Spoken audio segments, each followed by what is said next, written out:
It is November 8th, and my eclectus parrot, Gabriel, has decided that he is going to start clipping his feathers, not pulling them out, but he clips them and damages them at the end.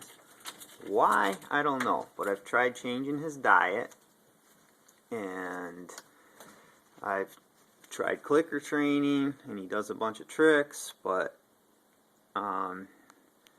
he still is damaging his feathers. So I trimmed off some of the bad ones and made him this nick ring, which he thoroughly hates.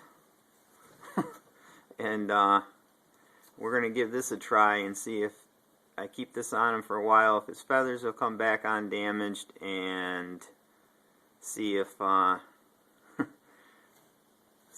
see if he breaks the habit of all of a sudden messing with his feathers.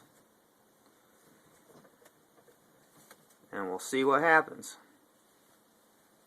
Poor bird.